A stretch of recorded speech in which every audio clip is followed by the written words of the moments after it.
Les professionnels de la chaîne du livre se sont donné rendez-vous ce mercredi 23 août 2023 dans un hôtel à Cocody pour la 4e édition de l'Assemblée générale de l'Association des libraires et détaillants du livre de Côte d'Ivoire. C'était en présence de Madame Anongba, sous-directrice de l'industrie du livre, représentant la ministre de la Culture et de la Francophonie, Françoise Remarque. Cette assemblée générale était le lieu pour le président en fin de mandat de l'ALDLCI, Boubacar Coulibaly, de présenter le bilan des activités effectuées ainsi que les acquis obtenus tout au long de son mandat. C'était également l'occasion pour eux d'égrener le chapelet des difficultés rencontrées dans le domaine et au cours de leurs différentes activités. Nous constatons que l'État a donné, l'autorisation aux maisons d'édition pour faire les livres.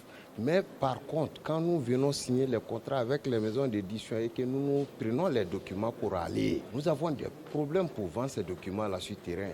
Pourquoi? Parce que dans une ville, par exemple, comme Saint-Fra, tout de suite là, si moi je ne fais pas d'arrangement avec un directeur d'école ou bien, en tout cas, un gars du système scolaire, tout de suite là, il est prêt à laisser mes documents, aller prendre un autre document.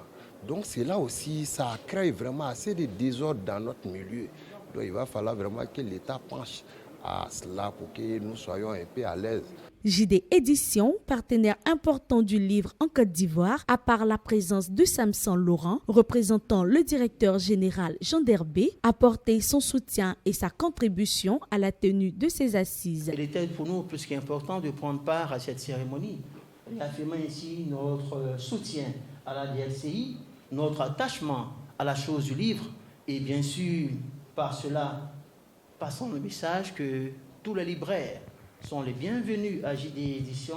Dans la loi sur la chaîne du livre, l'État a instauré à travers le ministère de l'Éducation nationale un projet qu'on appelle le projet Bonamas, qui veut dire Bon national des manuels scolaires. Normalement, avec 10 000 francs, l'élève peut avoir près de 8 livres, c'est-à-dire tout ce qui est manuel. C'est bien. Les parents d'élèves, ça fait que ça allège un peu les bourses. Mais le gros problème, c'est quoi? C'est que normalement, dans la loi sur la chaîne du livre, lorsqu'un mécène ou bien une structure étatique veut acheter des livres, soit de donner ça de façon gratuite à la population, ou bien toute autre chose, l'État ou bien la structure doit s'adresser directement aux libraires professionnels, aux libraires de la région, qui n'est pas fait. Nous, avec la gratuité du livre, normalement, si tout était respecté, la librairie pourrait tirer son épingle du jeu. Parce qu'on allait acheter directement les livres auprès de nous, ou bien on allait passer la commande auprès de nous, et nous passons la commande auprès des maisons d'édition. Là, la chaîne du livre est respectée. On demande à l'État de vraiment se pencher, surtout notre ministère de Culture, de nous aider pour faire respecter la loi sur la chaîne du livre. Quand les problèmes sont connus, on essaie de trouver les remèdes qu'il faut.